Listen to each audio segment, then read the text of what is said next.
ऐसा हो सकता है कि कोई सरकारी कर्मचारी रोजाना अपनी ड्यूटी करे लेकिन उसे महीनों नहीं बल्कि पूरे 1 साल तक वेतन न मिले। सुनने में यह अविश्वसनीय लगता है, लेकिन ऐसा आरोप दिल्ली नगर निगम के एक सफाईकर्मी ने लगाया है। हम बात कर रहे हैं दिल्ली नगर निगम के केशवपुरम जोन के वजीरपुर वार्ड संख्या 56 की शालीमार बाग में कार्यरत सफाईकर्मी संजय पुत्र लक्ष्मीचंद की, जिनका कहना है कि वे लगातार ड्यूटी कर रहे हैं लेकिन पिछले 1 वर्ष से उन्हें वेतन नहीं मिला। सफाईकर्मी संजय का आरोप है कि वेतन जारी करने के लिए आवश्यक एक हस्ताक्षर न होने के कारण उन्हें बार बार विभाग के चक्कर लगाने पड़ रहे हैं।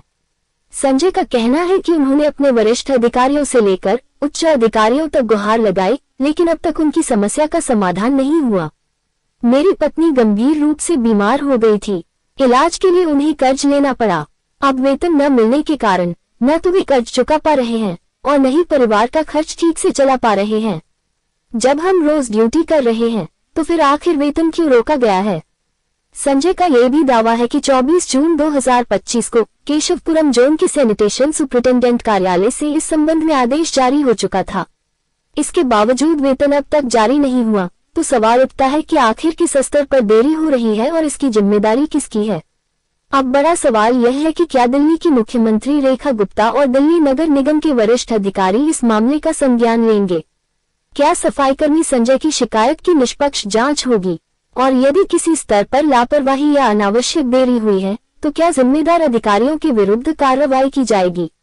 इन सवालों के जवाब का इंतजार सिर्फ संजय ही नहीं बल्कि हर वह कर्मचारी कर रहा है जो अपने अधिकार और सम्मानजनक जीवन की उम्मीद रखता है।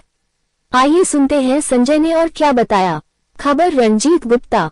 मेरा नाम संजय है, मैं वार्ड नंबर 56 में सफाई कर्मचारी के पद पर हूँ। केला गोदाम मेरी ड्यूटी है। मेरा एसआई का नाम हरीश है, हरीश सैनी, और मेरे एसआई का नाम राकेश।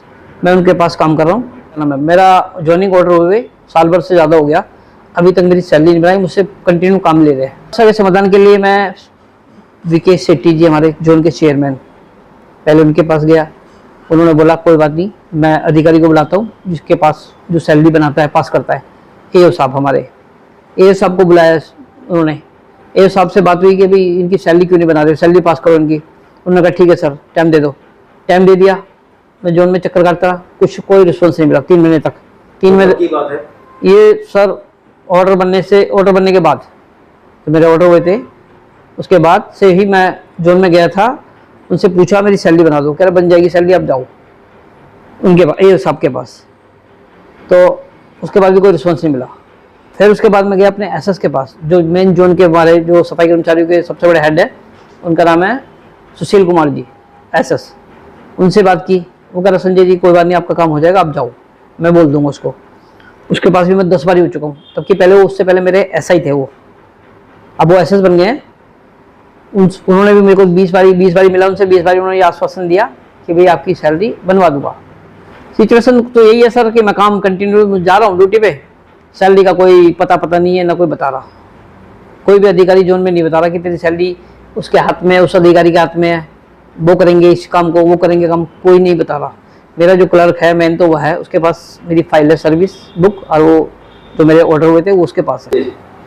सर मेरी वाइफ हॉस्पिटल में एडमिट थी, मैंने कर्जा लिया, बहुत भारी कर्जा लिया। कर्जा लेकर अपनी वाइफ का इलाज किया कि वो मरते मरते बची। वो उनकी हालत कुछ ज़्यादा सीरियस कंडीशन हो गई थी, जो मुझे मजबूरी में उनको हॉस्पिटल में ले जाना पड़ा। वहाँ मैंने इलाज कराया, कर्जा लेकर, भारी कर्जा लिया, इलाज कराया उनको। अब वो ठीक है, लेकिन कर्जा मेरे पे इतना हो गया है कि मैं पहले से ऑलरेडी कर्जे में था, क्योंकि सैलरी ना मिलने के कारण मैं अपना घर का खर्चा कैसे चला रहा था कोई नहीं जानता था इस बारे में। मेरा दिल जानता, मेरी अंतरात्मा में जाती है मैंने कहाँ से कर्जा ले रखा है। कर्जे वाले आके मुझे तंग कर रहे हैं, मैं उनको कर्जा दे नहीं पा रहा हूँ। कर्जे वाले की वजह से मेरे को बड़ी शर्मिंदगी महसूस हो रही है। मैं कहाँ जाऊँ सर, मेरे पे कोई वो रास्ता नहीं मिल रहा, मुझे खुदकुशी करने का मन कर रहा है मेरा। बाकी ये अपील है रेखा गुप्ता जी से, इमीडिएटली वहाँ के डीसी को इस मामले के बारे में उससे संज्ञान लीजिए कि अभी तक 1 साल से ये सैलरी क्यों नहीं रिलीज हो पाई है इनकी। ऐसे क्या कारण है कि ये एक डेस्क से दूसरे डेस्क पर जाने पे मजबूर हैं, एक अधिकारी से दूसरे अधिकारी बार बार उनको जाना पड़ रहा है अपना हक लेने के लिए। संजय जी वाल्मीकि समाज से ताल्लुक रखते हैं, आशंका वही लग रही है। जिस तरह से इस मुद्दे को लटकाया जा रहा है, ये कहीं ना कहीं एक्सपेक्टेशन मुझे लग रहा है अधिकारी इनसे रख रहे हैं। जब तक वो एक्सपेक्टेशन पूरी ना हो, मैं आपके इस चैनल के माध्यम से मैं पूछना चाहूँगा सभी अधिकारियों से। एक तरफ भ्रष्टाचार मुक्त दिल्ली की बात की जाती है, मगर अगर इस तरह के अधिकारी अगर वो एक्सपेक्टेशन रख रहे हैं, इनसे अंडर द टेबल कुछ एक्सपेक्ट कर रहे हैं, वो नहीं मिलेगा। इनको हम इनका हक दिलवाएंगे।